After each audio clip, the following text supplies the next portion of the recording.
안녕하세요. 안녕하세요. 23회 마르셀 디샹을 녹음하고 있고요. 다시 녹음하는 거죠. 지난주에 22.5회 이제 찐미팅 감사합니다를 녹음을 하고 23회도 녹음을 했잖아요. 네. 이제 집에 가다가 아니 저장을 안 했나 봐요. 찐미팅 감사합니다만 저장이 돼 있고 23회 지금 하고 있는 게 날라갔었어요. 그래서 급하게 다시 모였고요. 그래서 저번 주에 이제 찐미팅 감사합니다 22.5회를 녹음하면서 3주 만에 돌아와서 죄송하다고 말씀을 드렸는데 4주 만에 돌아와서 죄송하다는 말씀 드리면서 시작을 해야 될 것 같아요. 그래도 저번 주에 모이고 이번 주에 모였다는 건 다음 주부터는 일주일에 한 번씩 할 수 있다는 그런 느낌이지 않을까요? 그러니까 앞으로는 열심히 하겠다는 뜻이고요. 네. 그냥 저장이 안 돼 있더라고요. 죄송해요. 카메라 파일은 남아 있었어요. 근데 카메라는 음성이 녹음이 안 되게 돼 있어요. 그렇죠. 그래서 마르셀 디샹에 대해서 이제 다시 한번 얘기하면 좀 더 깊게 우리가 얘기할 수 있지 않을까. 그렇죠. 그래서 왜 마르셀 디샹에 대해서 얘기를 하게 된지 말씀을 드려야 될 것 같아요. 지난주에 말씀을 드렸었는데 제가 저장을 안 했었고요. 그래서 제 블로그 방명록에 어떤 분이 제보를 해주셨어요. QLZY라는 아이디를 쓰시는 분이셨는데 마르셀 디샹에 대해서 좀 깊게 얘기를 해달라는 요청이 들어왔어요. 네. 그래서 좀 다른 곳이나 책이나 이런 곳에서 마르셀 디샹에 대해서 굉장히 많이 언급이 되는데 좀 디테일한 설명들이 많이 부족한 것 같다는 느낌을 받으셨나 봐요. 그래서 저희한테 좀 그런 쪽으로 디테일하게 설명해 주시면 어떠신가요? 라는 말씀해 주셨는데 네, 정말 괜찮은 것 같아요. 그래서 제가 라디오 초반에 이제 마르셀 디샹에 대한 얘기를 정말 많이 했어요. 정말 그 전문적으로 딱 다루진 않았는데 맞아요. 여기저기 뭐만 하면 마르셀 디샹이 나와가지고 그래가지고 잠깐 라디오를 멈췄던 것도 있어요. 공부를 좀 하려고. 그 후로 최대한 얘기를 안 하려고 이제 자제를 하면서 얘기를 했는데 아예 대놓고 한번 제대로 다뤄보는 것도 좋지 않은가라는 생각이 딱 들었어요. 네. 그래서 사연을 아트이유식 지메일로 보내신 건 아니지만 그래도 채택이 되신 거라고 할 수 있을 것 같으니까요. 네. 저희 주소를 보내주시면 제가 엽서를 챙겨드리도록 할게요. 근데 제가 그거를 블로그 방명록에 이제 댓글에도 남겨드렸는데 블로그를 자주 하시는 분이 아니신가 봐요. 그래서 못 보고 계신 것 같은데 라디오를 듣고 계신다고 믿고 그렇게 엽서를 arteusik@gmail.com으로 주소를 보내주시면 제가 엽서를 챙겨서 보내드리도록 할게요. 그리고 얼마 전에 김순애님이 저희 이제 늘 좋아요를 눌러주시고 늘 피드백을 주시는 김순애님이 사연을 보내주셨어요. 첫 사연이었고요. 제가 지메일 매일매일 아침마다 했는데 하나 와 있는 거예요. 그때 이제 김순애님이 해주셨더라고요. 그래서 그거를 가지고 한 회차를 또 준비를 하고 있고요. 그래서 김순애님도 방송이 되는 대로 챙겨드리도록 할게요. 감사합니다. 정말 늘 챙겨주시는 김순애님 감사합니다. 그래서 마르셀 디샹에 대해서 이제 좀 들어가기 전에 저희는 이제 주로 마르셀 디샹이 왜 유명한 사람인지에 대해서 얘기를 할 거고요. 그래서 그 사람의 일생에 대해서는 이제 간단하게 좀 얘기를 하고 넘어가면 될 것 같아요. 이제 마르셀 디샹은 간단하게 1887년 출생이고요. 그리고 1912년에 미국으로 처음으로 넘어왔어요. 근데 그게 왜 그러냐면은 1912년에 계단을 내려오는 나체라는 그림을 가지고 미국으로 넘어왔거든요. 네. 근데 그 그림이 이제 유럽 살롱전에서 무시를 당했어요. 그러니까 천박하다는 평가를 받으면서 무시를 당했다는 걸로 저는 알고 있거든요. 그래서 이때만 해도 계단을 내려오는 나체는 이제 큐비즘을 기반으로 한 그림이었고요. 그래서 그 당시에 자기들 그림을 이제 오르픽 큐비즘이라고 부르는 그런 단체가 있었다고 해요. 제가 이름을 까먹었는데 그런 단체에도 속해 있었는데 그렇게 적극적으로 활동하던 건 아니었고요. 그래서 그 단체도 탈퇴를 하고 미국으로 완전히 넘어왔다고 해요. 그래서 미국으로 넘어와서 이제 이 계단을 내려오는 나체 이 그림으로 완전히 빵 터진 그런 이제 대스타가 된 작가라고 할 수 있고요. 이제 그 다음에 이제 레디메이드라는 작품들도 나오고 막 이런데 그건 좀 이따 설명을 하고, 그다음에 이제 1923년에 갑자기 그냥 모든 예술 활동을 갑자기 중단을 해버려요. 갑자기 중단을 해버리고 프랑스로 넘어가가지고 체스를 시작을 해요. 그래서 우리나라에서는 이제 1923년부터 이제 예술 활동을 하지 않는 걸 가지고 위대한 침묵이라는 말을 많이 쓰거든요. 그러니까 그 후로는 정말 예술 활동을 안 해요. 그래서 뭐 그 동안 작품을 한두 개 만든 게 있다고는 하는데 무슨 천장인가 해가지고 있다고는 하는데 뭐 딱히 알려지긴 했지만 이렇게 중요하게 다뤄지지는 않는 부분이고요. 가장 중요하게 다뤄진 부분은 이제 레디메이드라는 기성품 부분 그쪽인데 그건 좀 이따 얘기를 하고요. 그래서 1923년에 갑자기 그냥 모든 예술 활동을 중단하고 갑자기 체스를 시작을 해요. 그래서 자기 체스를 자기가 직접 조각할 정도로 애정을 가지고 있었다고 하고요. 그래서 체스 대회에서 우승해가지고 체스 마스터까지 돼요. 그래서 체스 매거진에서 체스 칼럼니스트로까지 활동을 할 정도였고요. 그래서 완전히 전업을 한 것이 아닌가라는 느낌이 좀 드는데, 그래서 우리나라는 이거를 위대한 침묵이라고 표현을 하는데, 위대한 침묵이라는 표현이 그 외국 사이트 쪽에서는 어디에도 없어요. 위대한 침묵이란 뭐 Great Silence 뭐 이런 거로 뭐 이런 건가 하면서 찾아봤는데 전혀 없더라고요. 그 예술 활동을 중단하고 체스를 시작했다 정도지. 위대한 침묵이라는 표현을 쓰는 거를 크게 보지는 못한 것 같아요. 근데 주로 그렇게 표현들을 하세요. 그러니까 그 대가의 침묵 같은 느낌으로 많이들 표현을 하는데 외국에서도 이쪽에서도 얘기를 하면은 근데 오히려 너무 과장이 되었다라는 식으로 평가를 하는 사람들도 많더라고요. 그러니까 그 침묵을 가지고 그냥 너무 과대평가를 하는 것이 아니냐라는 말도 많은데 뭐 그건 저도 잘 모르겠고요. 저는 마르시샹이 이제 레디메이드라는 부분을 굉장히 좋아해요. 그러니까 마르시샹이 왜 유명한지를 얘기하자고 하면은 기성품이나 그러니까 기성품 영어로는 레디메이드라는 말이 있거든요. 그래서 이게 어떤 게 들어있냐면은 당시 사회상이 굉장히 많이 들어있다고 할 수가 있을 것 같아요. 그래서 마르세 디샹이 태어났던 1887년 이때부터면 이제 1900년대가 시작하는 시대라고 할 수가 있겠죠. 근데 그 시대는 이제 산업혁명을 통해서 기성품이 마구마구 쏟아져 나오던, 그러니까 기성품이라고 하면은 이제 공장에서 막 찍어져서 나오는 물건들이 막 엄청나게 넘쳐나던 시절이라고 할 수가 있잖아요. 그래서 그 당시에 그 기성품이라는 세상에 이제 기성품이 우리한테는 말도 완전 꼬이네. 우리한테는 이제 공장에서 찍혀 나오는 물건들이 너무나 뭐라 그러죠? 너무나 친근하다고 하나요? 전혀 이상한 존재가 아니잖아요. 근데 그 당시에는 기성품이라는 존재가 굉장히 신기했던 거죠. 그러니까 옷이라고 하면은 엄마가 짜주고 엄마가 바느질 해주고 이러던 것들이 좀 많았었는데 방직 공장에서 천이 쫙 나와가지고 그 옷 만드는 공장에 가가지고 쫙 나온 다음에 그래가지고 막 똑같은 물건들이 쏟아져 나오는 이런 기성품이 굉장히 신기했던 존재라고 할 수가 있겠죠. 이제 그 당시에 그래서 그런 기성품을 미술의 재료로서도 사용할 수 있다는 거를 주장했다고 해야 하나요? 아니면 보여준 작가이기 때문에 현대미술의 3대 거장 중에 한 명으로 불리기도 해요. 그래서 현대미술의 3대 거장이 딱 3명 있잖아요. 앙리 마티스, 파블로 피카소, 그리고 마르시샹이 있는데 셋 다 뭔가 새로운 걸 보여준 거 있잖아요. 그래가지고 현대미술의 거장이라고 불리거든요. 그래서 앙리 마티스라고 하면은 이제 그림 안에서 이제 공간적인 거, 그리고 색채, 네. 그러니까 뭔가 사람 색깔이라 하면은 살색을 써야 되고 이런 것들을 좀 뛰어넘어가지고 말도 안 되는 색깔을 좀 써가지고 청록색이나 뭐 이런 거 요즘 우리가 되게 핫하다고 하는 색깔들을 좀 많이 썼었고요. 그래서 공간적으로 약간 착시현상처럼 보이는 그림들을 보여주면서 그림을 꼭 눈에 보이는 대로만 그리지 않아도 된다는 걸 약간 보여주는 거. 그리고 이제 제가 제일 좋아하는 앙리 마티스의 작품은 그거예요. 종이를 오려가지고 그림을 그렸다는 표현을 좀 했어요. 그래서 그거에 가장 높은 평가를 받고 있는 작품들이라고 할 수 있는데 작년에 테이트 모던에서 전시회도 했죠. 따로 모아가지고 정말 사람이 미어 터져가지고 저는 못 안 갔어요. 일단 입장료가 2만 얼마였나? 26,000원인가 이랬는데 사람이 정말 미어 터지더라고요.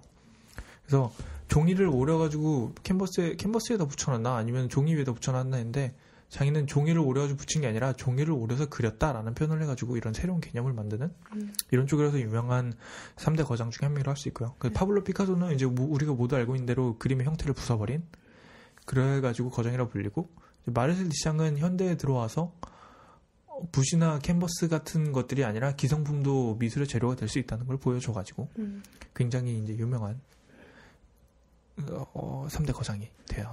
저는 이 중에서 이제 파블로 피카소가 가장 높은 평가를 받고 있는 건 사실이고요. 이제 가장 인기가 높은 것도 사실인데 저는 개인적으로 마르셀 디샹이 굉장히 가치 있는 일을 하지 않았나라는 거를 좀 더 생각을 하고 있어요. 그래서 마르셀 디샹이 이제 기성품 작품을 보면은 재미난 이야기가 굉장히 많아요. 그래서 제일 유명한 작품은 이제 샘이라는 작품이죠. 네. 그렇죠? 네. 오늘은 듣고 있네요. 샘이 뭐지? 뭐 이러고 있었습니다. 샘이 솟아올라 리오. 죄송합니다. 그 캐릭터 너무 좋아해요, 저. 심장이 2개잖아요, 그분은. 네, 어쨌든. 네. 샘이라는 작품이에요. 그래서 3대 거장의 대표작이라고 할 수가 있죠. 근데 그게 남자 소변기. 화장실에 있는 남성용 소변기예요. 옛날 거 있잖아요. 조그만한 거. 그래서 이거에 대한 이제 얽힌 이야기가 굉장히 재밌다고 할 수 있죠. 저한테 아주 입이 닳도록 들어가지고 좀 알지 않나요? 한번 얘기해 보실래요? 뭘요?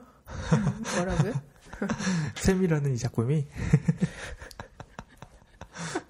제가 말을 안 시키는 게 아니라 다솜양은 듣는 걸 좋아해요. 네. 그건 아니고요. 아니야.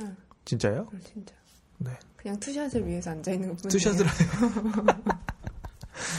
늘 그냥 미술 얘기를 왜 좋아하는지 모르겠어요. 듣는 거 재밌으니까. 그거 참 신기해요. 제가 정말 행운한 것 같아요. 네. 받아주는 사람이 있다는 게 얼마나 좋은 건지 모르겠어요.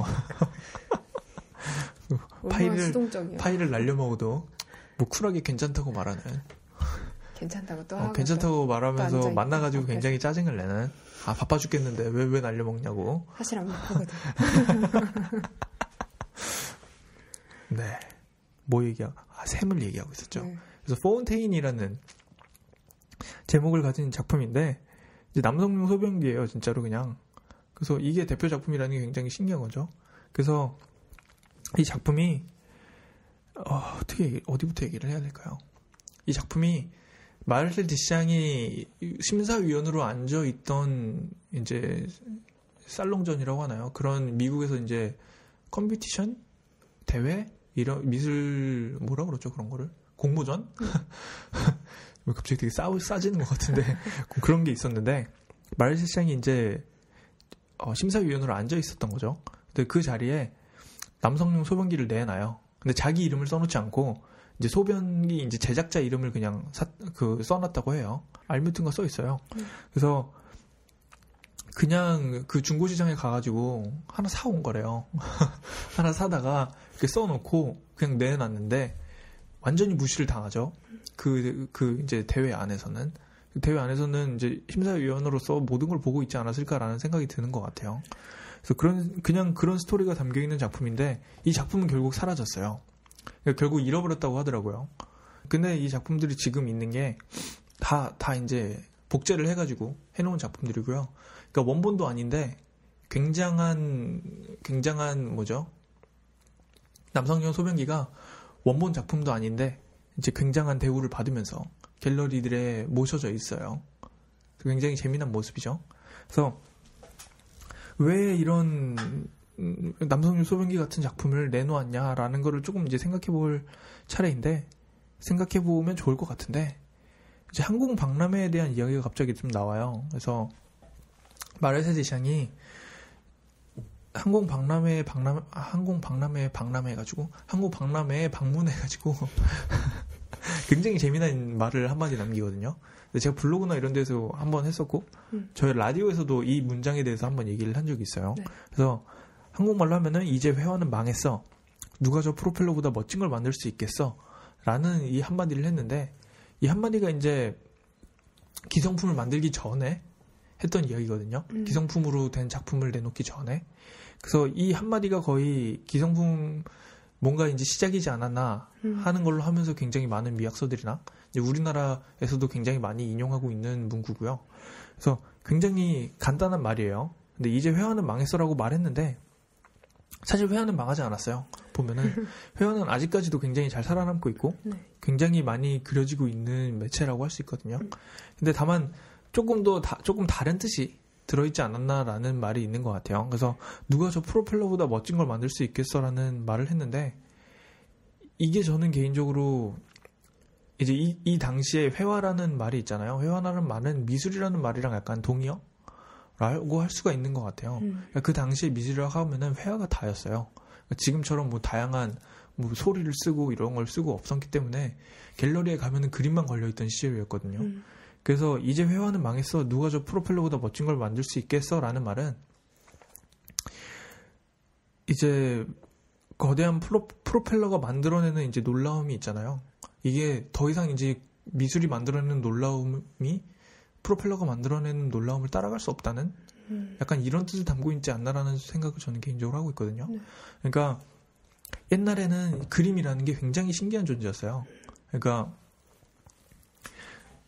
만약에 사진기도 없던 시절로 내려가면은 화가가 그려낸 그림만이 세상을 복제하는 유일한 수단이었거든요. 그러니까 뭔가 이미지라는 것 자체가 화가가 그려내는 그림밖에 없는 거예요.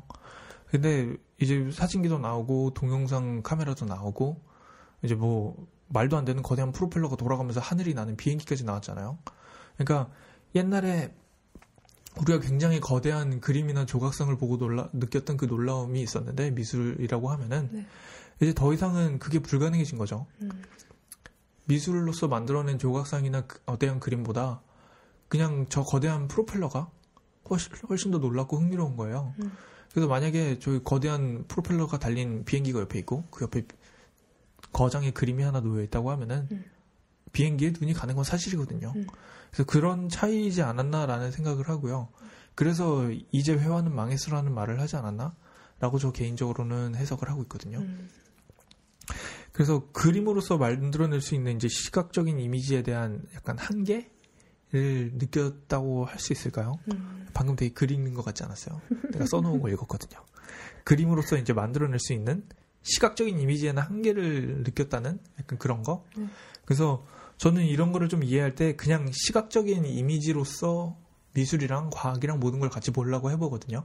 그래서 그림, 사진, 영상, 뭐 프로펠러, 아니면 영화 이런 모든 것들 있잖아요. 그냥 이제 눈으로 보는 것으로서만 모든 것을 준다면은 그림은 사실 굉장히 약해요. 그러니까 그 흥미가 굉장히 약하다고 할 수 있을까요? 그래서 옛날에 피카소도 굉장히 신기했던 이유가 모두가 이제 똑같이 그리는 이제 정밀 묘사만 하고 있을 때 혼자 이제 얼굴을 다 조각조각 내놓고 입체파라고 그림을 내놨잖아요. 그럼 그냥 그게 야 이것도 그림이냐 하면서 충격이 되는 거예요. 근데 다만 파블로 피카소는 이제 10대 때 이미 모든 정밀 묘사를 다 했고 지금까지 그렇게 해가지고 이미 유명해진 사람이었기 때문에 그런 사람이 이제 조각조각 낸 그림을 내놨다는 것 자체가 굉장히 신기한 거였죠. 근데 이게 마르셀 디샹이 자기 이름을 내놓지 않고 변기통을 내놓았던 거랑 굉장히 비슷한 부분이지 않은가 해요. 만약에 마르셀 디샹처럼 스타 작가가 자기 이름을 써놓고 그때 그 변기통을 내놨다면 그렇게 무시당하지만은 않았을 거라는 생각이 좀 들거든요. 그래서 만약에 파블로 피카소처럼 이미 10대 때 모든 걸 해놓고 이제 좀 나이가 들어가지고 새로운 실험을 해보는 것처럼 그렇게 내놨을 때의 놀라움이 일어났잖아요. 그런 것처럼 마르셀 디샹도 이렇게 샘을 내놨다면 좀 더 다른 방식이지 않았을까라는 생각이 좀 들어요. 그렇겠죠? 나 좀 잘하고 있는 것 같아요. 오늘 조금 컨디션이 좋아요. 제가 요즘 몸이 되게 안 좋았거든요. 안 그래 보여요? 괜찮아 보이는데. 오늘도 조금 컨디션이 좀 좋진 않아요, 사실. 감기가 걸렸고요. 허리가 좀 다시 좀 잠깐 안 좋아졌고요. 그래도 뭐 많이 좋아요. 운동을 안 해서 그래요, 요즘. 요즘 운동하기가 너무 힘들다고 해야 되나요? 그냥 귀찮은 거죠. 네. 나이가 먹나 봐요. 요즘 그런 생각 자주 해요. 나이가 먹나 보다. 이런 거구나. 옛날에 형 누나들이 이렇게 야 너도 내 나이 돼봐 이런 소리를 했어요. 근데 형이랑 나랑 몇 살 차이 난다고 이런 생각 많이 했었거든요. 다르네요. 1년이 달라. 저는 술도 안 하고 담배도 안 하잖아요. 네. 그래도 다르네요. 저는 굉장히 건강하다고 생각을 했어요. 나는 술도 안 하고 담배도 안 하니까. 근데 그래도 다르네요. 운동도 안 해버려.